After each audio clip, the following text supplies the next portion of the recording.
Hey दोस्तों, welcome to Coding with Ajay Yadav, and in this session we will study about the strings in the Golang. Okay, so you will find less content in the slide and more we will do hands-on experience, and I will encourage everyone should try the hands-on. Meanwhile watching the videos, pause the video and try the examples that I am doing, so it will help you to win the better learning. So let's start. The first thing is how to get the type of a variable. So we use the percentage %t as the symbol in the printf in order to print the type of any variable. So let's try hands-on experience for this. So for example, let me remove this already, so that I have already declared a method here. So for example, if I have a variable, you know already, using the shorthand operator I can declare a variable like this. Let print f. Okay, we can declare the percentage %t as a symbol, / for new line, and let's print the what is the type of a variable a. It says int. Okay, now I want to declare some another variable b of type b. Okay, I want to explicitly specify its type, so where b int 32. So instead of integer I use the integer 32, and here I want to print the b. Okay, so let's again run the code. So it printed the int, and int 30 b is the int 32. Sorry. Okay, so now we will print the type variable c. I don't want declare explicitly, but I initialize my name here, and fmt dot printf. Again here I use the percentage %t to know its type and variable c. So let's see what it prints. It printed its type is the string. So now you know. So in order to print the type of any variable in the Golang, you use the percentage %t in the printf statement. Got it. Now let's go to next slide. What it says, how to declare a string variable. Before going the all in details, I want to know what is a string. String is combination of certain characters. Characters I can say either in the readable form, textual form. Whenever the content is readable, generally we say the character, otherwise we say the bytes. Okay, in the binary formats. So let's say how you initialize a string. It's very simple. You have already here initialized a string. That's how you initialize a string. There are some other way as well. So you can declare where c is equal to Ajay, where c explicitly specifies type, or here its value. So these are the multiple ways in which you can declare its type. So for now I am removing the rest of this because we have already used the one. Okay, what is a 0 value for the string? This one we already saw in our last video, that 0 value for a string is a blank. Okay, let's try it out again. Okay, let's say declare. Okay, let me remove this instead. Okay, we declare where c is a string. So 0 value is when you don't initialize it with any value, some default value get initialized. fmt dot print or println for better experience. Okay, value of c is c colon, and here c. Okay, let again run it. So value of c is blank. So 0 value for a string is blank. Okay, so let's again go to the slide. Okay, what is row string handling? So we have two types of literals. First is string literal, and then there is a row string literals. So let's see the difference. Okay, if I initialize a variable string, this value is actually known as literal. So in double quote the string is assigned. So my name is Ajay. So this value is on the right hand side is a string literal. Okay, so it says fmt dot println. If I print the variable c, what it output? It will output here as my name is Ajay. Okay, this is a string literal value and it output whenever you print it, it output exactly the same. But there is a issue when, for example, you have some characters, these are called escaping characters.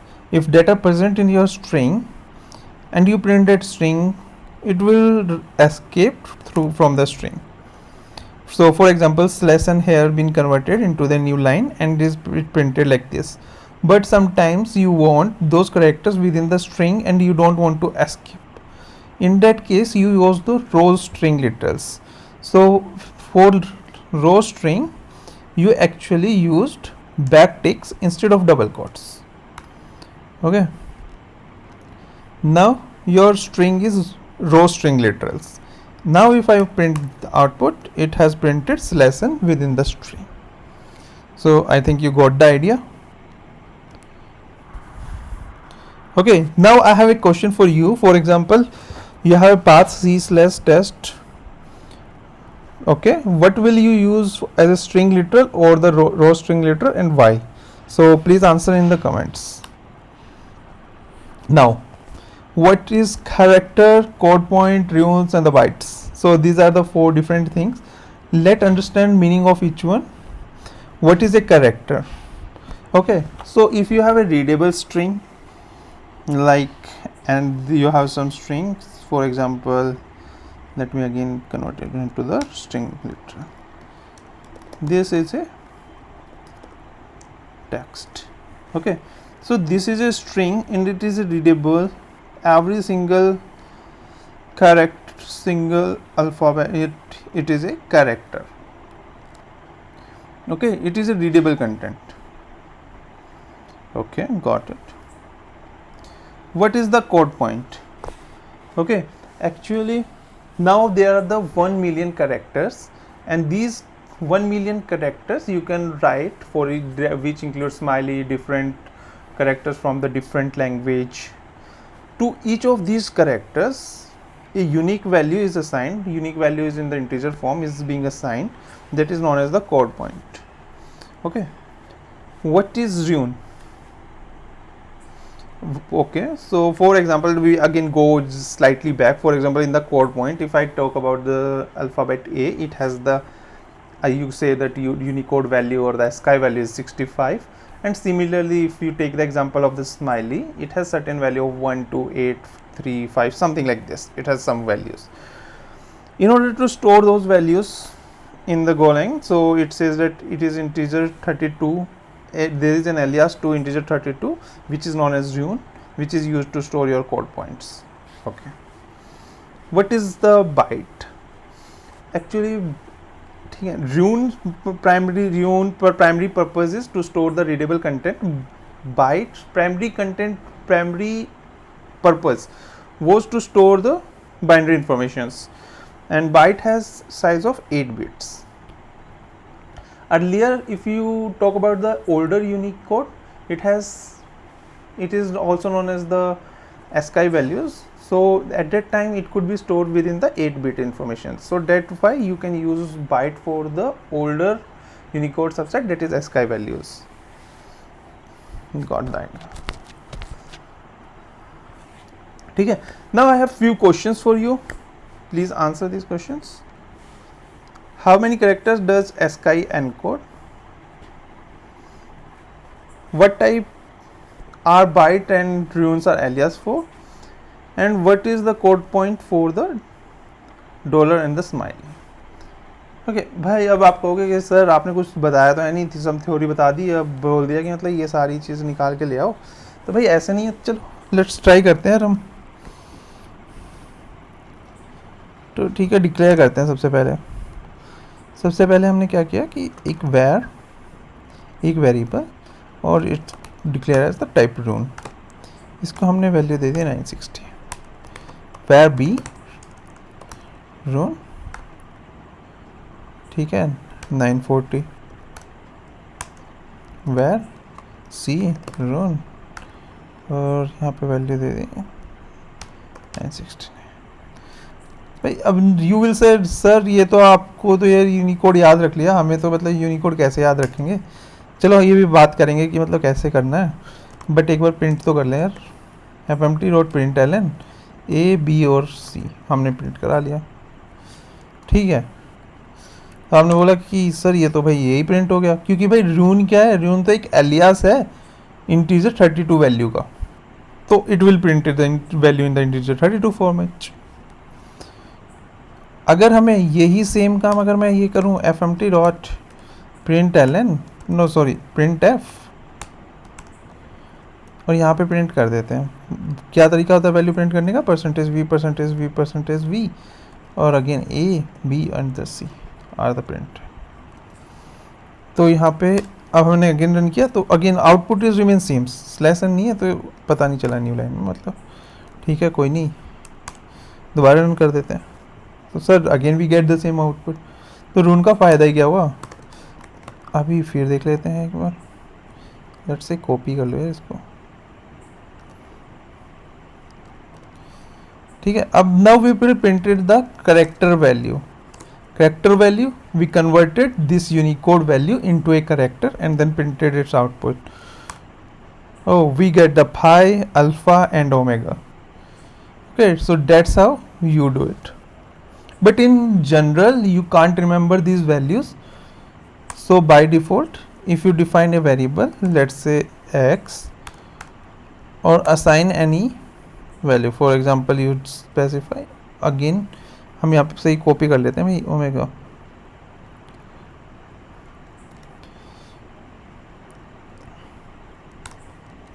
Okay. अगर मैं अभी यहाँ पे print करूँ fm dot println value of x, so it will print the Unicode value of the omega character, let's try it. So it has printed this. So whenever you assign a character, Unicode character to a variable, by default it automatically converts into the Roon. Roon is an alias to integer 32 value, so you can know its value. So that's the way. I think you got the idea. You can now better solve those questions that I have actually asked. Okay.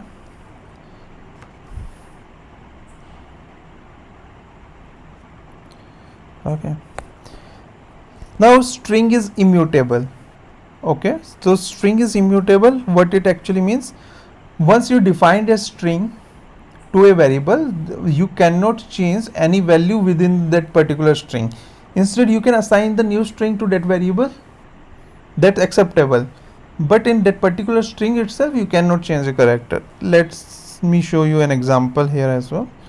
So to better understanding, let me, a is a string with value test. Okay, now you said it, oh sir, yeah, we will do at index 3, what we will do, we will change a value x. Okay, so it already thrown an error that you cannot assign a value at index 3 because this string is immutable. You got the idea? यार अभी ना एक बहुत ही interesting problem हम पढ़ने वाले हैं, तो है ना सीजर साइफर एल्गोरिथम होता है, मतलब इसका मतलब क्या होता है सीजर साइफर एल्गोरिथम का। तो आपने भाई जूलियस सीजर की कहानी तो सुनी होगी। तो जूलियस सीजर को है ना भाई जब भी किसी को मैसेज भेजना होता था ना, भाई थोड़ी स्पेलिंग वगैरह देख लेना यार, थोड़ी गलत हो सकती है, बट तो वो क्या करता था कि जब भी कोई एक मैसेज भेजना होता था तो उसमें हर मैसेज के अंदर हर अल्फ़ाबेट में 3 करेक्टर बढ़ा के लिखता था। तो it got encrypted and only the target person knows how to decrypt this message, so he decrypt the message. For example, let's me, आपने एक इनपुट स्ट्रिंग दिया, तो यहाँ पे हमने क्या किया, एक रून डिफाइन कर लेते हैं। हमने बोला ये तो भाई आउटपुट है, आउटपुट क्या है, स्लाइस है। स्लाइस अभी हमने पढ़ा नहीं है, ये हम we will study in some other topics, ठीक है। तो it's similar like array, so you declared an array of runes. Now you iterate, this is for index, if I skip the index, a character or rune range over the input. Okay, in each character what will we do, we add 3 and we again store it into the output. Hit append input of this character, और now we return output. ठीक है, इसने error क्यों दिया? क्योंकि अभी हमने कुछ रिटर्न नहीं कर रहे हैं. हम रिटर्न भी क्या करेंगे, स्ट्रिंग करेंगे, और स्ट्रिंग कन्वर्ट करने के लिए ये रून एरे को we will type cast it. Okay, now what will we do? We will print here, simply we will print Caesar algorithm, our string is test. ठीक है, इसको एक बार क्लियर कर देते हैं. भाई सीजर ने एक मैसेज भेजा टेस्ट, वहाँ पे किंग को क्या मिलेगा? बीच में कोई पड़ेगा, उसको मिलेगा ये WHVW. भाई क्या मतलब निकालेगा इसका? ठीक है, again I am going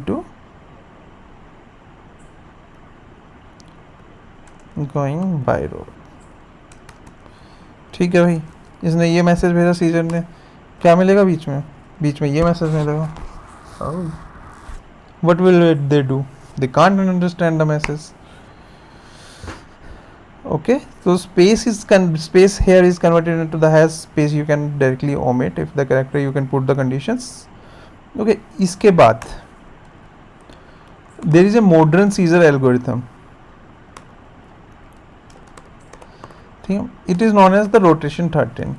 So instead of moving forward by the 3 characters, 3 alphabets, it is rotated by the 13 alphabets. So that is the rotate 13 algorithm. So this is little bit modern. Function Caesar 1. Okay, let me again copy the things whichever I can copy from here. Okay, this is our Caesar 1 algorithm.